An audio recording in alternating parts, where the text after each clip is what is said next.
రాలేదు, సహబాధితులుగా వచ్చాను ఇక్కడికి. ఈ మధ్య నన్ను తిడితే 10,000 వ్యూస్కు గ్యారంటీ వస్తుంది. అది ఉపాధి హామీ పథకం అయిపోయింది. ఏం చేయాలి మీరు గమనించండి. నేను మాట్లాడిన వెంటనే నన్ను మెచ్చుకుంటూ పెట్టినా, నన్ను తిట్టుకుంటూ పెట్టినా 10,000 వ్యూస్ కంపల్సరీ, 110%. అది అలా అష్యూర్డ్ స్కీమ్ అయ్యాను. కానీ ఇక్కడ మహిళా జర్నలిస్టులో మేము నిజంగా మిమ్మల్ని మహిళా జర్నలిస్టులు అనం, మీరు జర్నలిస్టులు అంతే. మీరేం ప్రత్యేకంగా మహిళా జర్నలిస్టులు పురుష జర్నలిస్టులు ఉండరు. జర్నలిజం ఇది జర్నలిజం. అయితే మా మీద దాడిని భరించగలుగుతాం, మీ మీద దాడిని మేమే భరించలేము. అందులో మీరు భరించి ఇంత ధైర్యంగా మాట్లాడుతున్నారంటే మొదటి విజయం మనం సాధించినట్లే. ఎందుకంటే ఎందుకని వాడు ట్రోలింగ్ చేస్తున్నాడు? ఒక తులసి, ఒక వనజ, ఒక విప్లవశ్రీ, ఒక ఆస్మా, ఒక శ్రీనిధి ఇక మాట్లాడొద్దు అనేది వాడి ఉద్దేశం. మేము బహిరంగంగా ఇక బిగ్గరగా మాట్లాడతాం, ఏం చేసుకుంటో చేసుకోపో అన్నాం. సో ఇది మొదటి విజయం. ఇప్పుడు మనం చర్చించాల్సింది what is to be done. ఏం చేయాలి? ఏం చేయాలంటే ఇంకా బిగ్గరగా మాట్లాడాలి. ఇది మొదటిది. ఎంత బిగ్గరగా మాట్లాడాలి? వాడు నిలబడేలా మాట్లాడాలి. ఎంతకాలం మాట్లాడుతూ ట్రోలింగ్ చేస్తాడు, ఎప్పుడోసారి ఓపిక నశిస్తాడు కదా. ఫార్చునేట్లీ మనలాంటి వాళ్ళు పెరుగుతున్న కొద్దీ వాడికి టైం కూడా సరిపోదు, డిస్ట్రిబ్యూట్ అవుతుంది. క్షేత్రగణితం, మెన్సురేషన్. 4 ఉన్నప్పుడు వాళ్ళందరూ 4 మీద పడతారు. 40 మంది అయితే 40 మంది మీద పడతారు. 400 అయ్యారనుకోండి, మనం డిస్ట్రిబ్యూట్ అయిపోయి మన మీద ఆడు తగ్గుతుంది.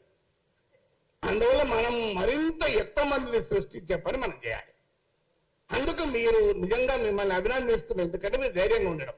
డిఆర్ మంకేకర్ అనే గొప్ప సంపాదకులు నో మై సన్ నెవర్ అని జర్నలిజంలోకి వచ్చే కొడుకును ఉద్దేశించి ఆ రోజుల్లో బుక్ రాశాడు.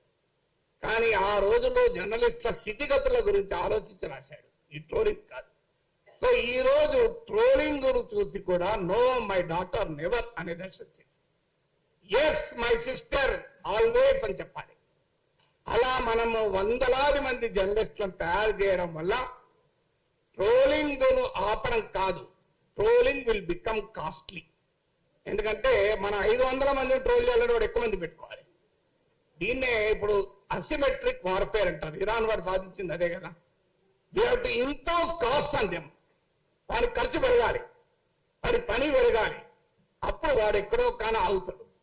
సో అందువల్ల మనం ఎక్కువ మంది జర్నలిస్టులను సృష్టించడం రెండవ పని కావాలి. మూడవ పని ఏంటంటే దీనికి క్విక్ ఫిక్స్ సొల్యూషన్స్ లేవు ఫ్రెండ్స్. నా రిక్వెస్ట్ ఏంటంటే ఇక్కడున్న చాలా మంది పెద్దలు ఉన్నారు, రామచంద్రమూర్తి గారు, శ్రీనివాస్ గారు, నారాయణ గారు, మీరు ఇనిషియేటివ్ తీసుకోవాలని నా విజ్ఞప్తి. మీరు ప్రతి రాజకీయ పార్టీ అగ్రనాయకుని 2 తెలుగు రాష్ట్రాల నాయకుని దగ్గరికి వెళ్ళి మా మీద నాగేశ్వరి మీద జరిగే ట్రోల్ గురించి మాట్లాడకండి, అది ఈజీగా డిఫెండ్ చేసుకుంటారు. ఇక్కడ మహిళా జర్నలిస్టుల మీద జరిగే ట్రోలింగ్ గురించి మాట్లాడండి, వాడు డిఫెన్స్ చేసుకోలేరు. It just not possible. ఇప్పుడు ఇక్కడ వాళ్ళ మీద జరిగిన దాడిని వాడు సభ్య సమాజం ఎవడు డిఫెండ్ చేసుకోలేడు. సో అందువల్ల నాగేశ్వర మీద జరిగే దాడి గురించి అసలే మాట్లాడకండి, వాడు డిఫెండ్ చేసుకుంటాడు. సో అందువల్ల మహిళా జర్నలిస్టుల పైన దాడిని ఇలాంటి పోస్టర్లు తీసుకెళ్లి చూపెట్టి ఇది మీ వాళ్ళు చేస్తున్నారు, ఇలా నేను కొన్ని తీసుకెళ్లి పంపించాను. అప్పుడు వాళ్ళు ఏమన్నారంటే సార్ మా పార్టీ వాళ్ళు కాదు, మా పార్టీ మీద వ్యతిరేకత రావడానికి మా ప్రత్యర్థులే మీ పైన ఇలా ఎలాక్ట్ చేస్తున్నారని చెప్పారు. అది కూడా జరుగుతుంది వాస్తవం, కొంత లేదని కాదు, అదో 10% ఉంటుంది. సో అందువల్ల అన్ని రాజకీయ పార్టీలు, 2 తెలుగు రాష్ట్రాల్లో ఉన్న రాజకీయ పార్టీల నాయకులు, తెలంగాణ వాళ్ళు, ఆంధ్రప్రదేశ్ నాయకులు కూడా హైదరాబాద్ లో ఉంటారు వీకెండ్ కనుక కలవడం కూడా సులభమే. అందరినీ కలిసి ఇంకో ఉమెన్ జర్నలిస్టుల పైన ఇలా ట్రోల్ చేస్తున్నారు, ఇది శాంపుల్ మాత్రమే, మీరేమంటారు అని అడగాలి. ఇది మొదటిగా మనము చేయాల్సిన మొదటి పని. ఇది అన్ని పార్టీలు తరతమ తేడా లేకుండా అన్ని రాజకీయ పార్టీలను కలవాలి. ఆ తర్వాత ఏం చేయాలి? 4వ సొల్యూషన్, ఇలాంటి ఒక రౌండ్ టేబుల్ పెట్టి అన్ని పార్టీల నాయకులను పిలిచి వాళ్ళ ముందర చర్చ పెట్టాలి. సో వాళ్ళు ఎంత లోపల ఈ పని చేయించినా బయట వచ్చి సమర్థించుకోరు, ఇంపాసిబుల్. ఇంకా మన సమాజం అంతా అనాగరికంగా కాలే, ఇంకో 10 ఏళ్ళు పడుతుంది. ఇలాంటి వ్యవస్థ ఇట్లే కొనసాగుతూ 10 ఏళ్ల తర్వాత బహిరంగ కూడా సమర్థించుకుంటారు. మీరు కనుక రాజకీయ పార్టీల ప్రతినిధులను పిలిచి కూర్చుండబెట్టి ఇందులో ఇప్పుడు కొంతమంది కేస్ స్టడీ చెప్పారు, అస్మా, విప్లవశ్రీ, వీళ్ళ కేస్ స్టడీస్ ముందు పెట్టాలి. మీరు ఏమంటారు చెప్పండి. So what will you do? మీరు ఆన్సర్ చెప్పండి అని చెప్పి ఆ రాజకీయ పార్టీలను పబ్లిక్ గా నిలదీయాలి. ఎందుకంటే ఇది ట్రోలింగ్ అనేది అనేక లేయర్స్ లో జరుగుతుంది. ఒక అతిపెద్ద లేయర్ పొలిటికల్ పార్టీల ట్రోల్ ఫ్యాక్టరీనే. దాన్ని మనం ఈజీగా ఎదుర్కోవచ్చు. వాళ్ళకి పోయే కాలం దాపించింది కనుకనే మహిళలతో పెట్టుకున్నారు. పురుషులతో పెట్టుకుంటే వాడు ఎక్కువ విజయం సస్టైన్ చేయగలడు, మహిళలతో పెట్టుకుంటే సస్టైన్ చేయలేరు. ఎందుకంటే ఇప్పటికీ మన సమాజంలో ఎక్కడో ఒక చోట మహిళను అనాలి అంటే, ఉమెన్ అనాలంటే మొహమాటం అంటే వస్తుంది. బహిరంగంగా అనాలి. అనానిమస్ గా ఉన్నప్పుడు ఏమన్నా మాట్లాడతాడు వాడు ప్యాట్రియార్కీ అంటే అప్పుడే బయటపడుతుంది. కానీ పబ్లిక్ గా ఉన్నప్పుడు బయటపడాలంటే కష్టపడతాయి. ప్రైవేట్ గా ఉన్నప్పుడు వాడి ప్యాట్రియార్కీ బయటపడుతుంది, వాడి కులపిచ్చి బయటపడుతుంది, అన్ని బయటపడుతుంది. కానీ పబ్లిక్ గా ఉన్నప్పుడు అవన్నీ దాచుకొని నటిస్తాడు కనుక ఆ నట సార్వభౌములుగా అవతారం ఎత్తిన సమయంలో వాళ్ళని నిలదీయాలి. మీరు ఏం చెప్తారు చెప్పండి, ఇలా ట్రోల్ చేస్తున్నారు. అది నెక్స్ట్. తర్వాత లీగల్ బ్యాటిల్ నాకు పెద్దగా నమ్మకం లేదు. ఎందుకంటే నేను 2023లో కేసు పెట్టాను. ఇప్పటికీ కేసు ఏమీ కాలే. నా సమయం వృధా అవుతుంది. అందువల్ల ఆ కేసుల వల్ల ఏమీ ప్రయోజనం లేదు. నేను పోతే ఏమన్నారు తెలుసా, ముఖ్యమంత్రి పైన ట్రోలింగ్ ఉన్నది సార్, మిమ్మల్ని ఏం చెప్తాను. సో అందువల్ల ఐ హావ్ నో బిలీఫ్. చెయ్యొద్దని అంటలేను, కానీ ఐ హావ్ నో బిలీఫ్. ఇంకొకటి చెప్తాను. ఈ మధ్య నా గురించి 2 టీవీ ఛానల్ పెద్ద డిబేట్లు పెట్టి, సో ఆన్లైన్ లో సోషల్ మీడియాలో ఎంత బూతులు తిరుగుతారో టీవీలో కూడా బూతులు తిట్టారు. ఇంకా దారుణం, 2 టీవీ ఛానళ్ళు. ఒక టీవీ ఛానల్లో యాంకర్ ఆపాడు, ఇంకో టీవీ ఛానల్ యాంకర్ ప్రోత్సహించాడు. ఆ టీవీ ఛానల్ యజమానికి నేను ఫోన్ చేసింది. ఎందుకంటే ఈ మధ్య నా మీద 20 నిమిషాలు మాట్లాడాడు. 20 నిమిషాలు ఆయన పాపులర్ కామెంటరీలో నా గురించే మాట్లాడాడు, దేశంలో ఏ సమస్య లేనట్టు. నేను ఫోన్ చేసి అడిగాను, నువ్వు అద్భుతంగా విశ్లేషణ చేశావు, కానీ ఒక్క మాట అయినా ఇంత నీచంగా నాగేశ్వరరావు తప్పని అనే ధైర్యం ఎందుకు చేయలేకపోయావు అన్నా. పోనీ నీవు కేసులు పెట్టినందుకు రైట్ అని చెప్పుకునే ధైర్యం ఎందుకు చేయలేకపోయావు చెప్పండి అన్నా. తప్ప నువ్వు అనాన్న ధైర్యం చేయాలి, పోనీ రైట్ అన్న ధైర్యం చేయాలి, నాకు అభ్యంతరం లేదు. అంటే ఆ కేసులతో ఏమవుతుంది, నా మీద కూడా ట్రోలింగ్ జరుగుతుంది అంటాడు. సో అందువల్ల దయచేసి ఇక్కడున్న జర్నలిజం పెద్దలకు నా విజ్ఞప్తి ఏంటంటే, ఇది ఆన్లైన్ మీడియా కాదు, మెయిన్ స్ట్రీమ్ మీడియాలో కూడా అతి నీచంగా నా పైన 1 hour డిబేట్ పెట్టి చర్చించారు. So can you imagine, main stream debate లో నీచంగా వ్యక్తిగతంగా మాట్లాడారు, కానీ దాన్ని ప్రోత్సహించినారు ఆ టీవీ ఛానల్స్. సో ఈ ధోరణి నాతో మొదలైంది. మీరు చూడండి, భవిష్యత్తులో ఈ టీవీ ఛానళ్లు కూడా ఆ ట్రోల్ ఆర్మీల ఎక్స్టెన్షన్లే. మనందరికీ తెలుసు ఈ ట్రోల్ ఆర్మీలను ఏ రాజకీయ పార్టీలు పోషిస్తున్నాయో ఆ టీవీ ఛానళ్లను కూడా అవే రాజకీయ పార్టీలు పోషిస్తుంది. ఇందులో అనుమానం లేదు. అందువల్ల వాళ్ళు కూడా అవే పనిచేస్తున్నారు. అందువల్ల వారి యాజమాన్యాలపైన కూడా ఒత్తిడి తేవాలి. మీరు డిబేట్ పెట్టండి, ఎవరన్నా మేమన్న మాటలు కనిపిస్తున్నది, ఇది ఎంతన్నా డిబేట్ పెట్టండి. కానీ మీకు ఎవరిచ్చారు అధికారం నీచంగా వ్యక్తిగతంగా మాట్లాడటానికి? కనీసం ఆ డీసెన్సీ అన్న టీవీ ఛానల్ పాటించాలి కదా, అట్లీస్ట్ మెయిన్ స్ట్రీమ్ మీడియా అన్న పాటించాలి కదా. పోనీ ఆన్లైన్ అంటే అనానిమస్, వాడు ఎవరో తెలియదు, కానీ టీవీ ఛానల్ తెలుసు కదా మనకు. వాళ్ళు నాతో కూడా డిబేట్లు పెట్టిన యాంకర్లే కదా. మళ్ళీ విచిత్రం ఏంటంటే, మరి ఎలా మాట్లాడాలి? వాళ్ళు రాజకీయ పార్టీ అధికార ప్రతినిధులను పిలిపించి ఆ అధికార ప్రతినిధుల చేత నీచంగా తిట్టిస్తున్నారే. ఈ టీవీ ఛానల్ కన్నా సిగ్గుండాలి కదా. సో ఎందుకు ఈ మాట చెప్తున్నా అంటే, మెయిన్ స్ట్రీమ్ మీడియాలో కూడా ఈ ట్రోలింగ్ ఎగబాకుతోంది.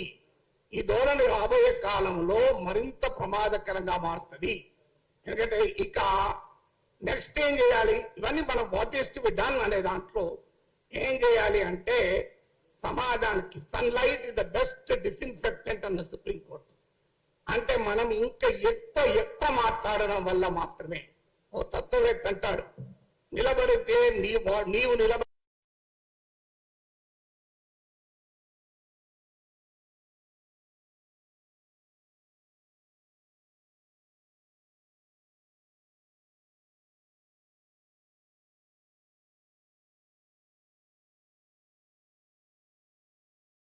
ఒకటే పద్ధతి, విస్తారమైన సమాజాన్ని మన వెనకాల నడిపించుకోవడమే. దానికి పరిష్కారం ఏంటంటే, శత్రువు మనని కొడితే ప్రజలకు తాకాలి, మనము శత్రువును కొట్టితే కూడా వారి వెనకాలన్న ప్రజలను స్పందించేలా చేయాలి. అందువల్ల ప్రజా సమస్యల పైన మరింత ఎక్కువగా మాట్లాడితే వద్దన్నా వాళ్ళే మన రక్షణకు వస్తారు. నువ్వు నన్ను ట్రోల్ చేస్తావు, నేను విశాఖ స్టీల్ ప్లాంట్ కార్మికుల తరఫున మాట్లాడినా, వాళ్ళు చూసుకుంటారు. నువ్వు నన్ను ట్రోల్ చేస్తావు, నేను పొగాకు రైతుల పక్షాన మాట్లాడానా, ట్రోల్ చేసి చూసుకో, వాళ్ళు చూసుకుంటారు. నువ్వు ట్రోల్ చేస్తావు, నేను ఆటో రైతుల పక్షాన మాట్లాడినా. నీవు ట్రోల్ చేస్తావు, నేను తెలంగాణ పోలీసులకు ఉద్యోగాల కొరకు బాధపడుతున్న నిరుద్యోగుల గురించి మాట్లాడతా. ఏం చేస్తావో చూడండి. అందువల్ల నేను ఈ మధ్య పనిగట్టుకుని ఇదివరకన్నా ఎక్కువగా ఎక్కడ ప్రజా సమస్య ఉందో జల్లెడ పట్టి వెతికి వాళ్ళ గురించి ఎక్కువ మాట్లాడుతున్నా. ఎందుకంటే అల్టిమేట్ గా ప్రజలే మన కవచము, అది గుర్తుపెట్టుకుందాం. సో అందువల్ల మరింతగా ప్రజా పక్షాన విస్తారమైన జనం సమస్యలు మనం తీసుకొని జనం భుజాల మీద తుపాకీ పెట్టి మనను వాడు ట్రోల్స్ భుజాల మీద తుపాకి మనం కాలుస్తున్నారు కదా, మేము జనం భుజాల మీద తుపాకి పెట్టి మీ సంగతి చెప్తాం. అప్పుడు ఏమంటారో చూడండి, మీరు మమ్మల్ని కొడతానంటే ఆ ప్రజలే మా రక్షణకు వస్తారు. అది మన అనుభవం అందరిది కూడా. అందువల్ల ఇలా మనం ఆలోచించాల్సింది ఏంటంటే తత్వవేత్తలు సమాజాన్ని పరిపరి విధాలు నిర్వచించారు. ఈ ట్రోలింగ్ గురించి 100 రకాలుగా చెప్పగలిగే సామర్థ్యం ఉన్నవాళ్ళు, అనుభవం ఉన్నవాళ్ళు ఇక్కడ చాలా మంది ఉన్నారు. Let us find a solution. అందువల్ల కొన్ని సొల్యూషన్, ఎవరి దగ్గర పర్మనెంట్ సొల్యూషన్ లేదు. సుప్రీంకోర్టు మాట అంటది, హేట్ కు పరిష్కారం ఏంటంటే ఫ్రెటర్నిటీ అమౌంగ్ సిటిజన్స్ అని సుప్రీంకోర్టు తీర్పులో చెప్పింది. ఇవాళ మీరు పెట్టింది సరిగ్గా అదే పని.